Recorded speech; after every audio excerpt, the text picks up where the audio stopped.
Quando eu tinha uns 7, 8 anos de idade, os meus pais brigavam muito, era uma relação muito difícil de conviver. Então eles decidiram se separar. O que, por mais que eu era criança, pra mim foi maravilhoso, porque ia acabar aqueles momentos aterrorizantes de gritaria e brigaria entre os dois.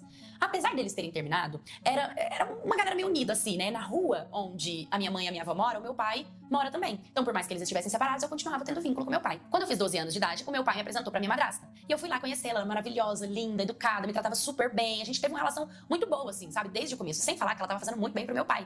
Então, pelos benefícios, né, eu gostei dela, assim, demais. E ela tem 2 filhos. Um que é 3 anos mais velho do que eu, então eu tinha 12, ele tinha 15, e um menorzinho, que na época, se não me engano, ele tinha 3. E eu ficava muito com o pequenininho, sabe? Tava sempre brincando, sempre interagindo, criei uma conexão muito forte, assim, com o pequenininho, muito carinhoso, muito amoroso. E eu amava ir pra lá pra casa do meu pai e ficar com ele.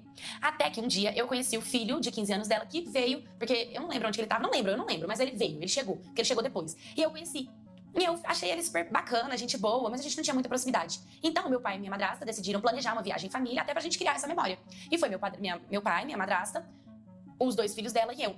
Nessa viagem, eu e o filho mais velho da minha madrasta começamos a nos conectar muito. A gente virou muito amigo, ficamos muito próximos, trocamos WhatsApp, redes sociais, e a gente foi virando amigo. Fomos virando amigo, amiga, e a gente foi conversando. E quando nós voltamos dessa viagem, eu sinto que eu tava meio que numa apaixonite por ele, dava pra ver que ele também tava por mim, mas a gente tava assim, cada um no seu quadrado. E aí, de tanto a gente, papo vai, papo vem, e conversa, a gente meio que começou a ter uma relação, mas sem ser um relacionamento. Ele tinha ciúmes de mim, eu tinha ciúmes dele, a gente discutia, a gente brigava, igual um casal, a gente voltava a se falar como se a gente fosse namorados, mas a gente não era.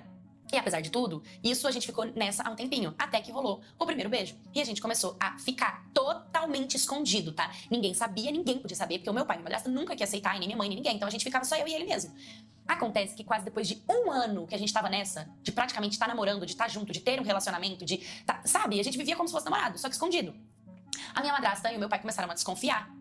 E aí chamaram a gente pra conversar, achou que a gente tava muito íntimo, tava muito ligado, tava muito perto, talvez, né, tinha que ter atenção com isso. E a gente começou a, não, a gente é amor de irmão, a gente tem uma conexão de irmão, irmandade, não sei o quê. Ficaram um pouco desconfortável com a gente, mas conversaram, explicaram, deixaram muito claro que aquilo era totalmente errado, que eles eram totalmente contra. E tudo bem, a gente entendeu, né, tudo bem. Ali eu já tava com 14 e ele tava com 16. E ali em diante, a minha madrasta começou a me tratar muito diferente. Ela começou a ser indiferente comigo, a me tratar mal mesmo. Exemplo, eu chegava às vezes cansada da aula, e aí ela sempre, a vida inteira, ela fazia 3 marmitinhas. Pros 2 filhos e uma pra mim. E aí ela começou a não deixar a marmita pra mim. E ela falava, ai, esqueci. Ai, é porque não sobrou. Tipo, como assim? Eu tava com muita fome.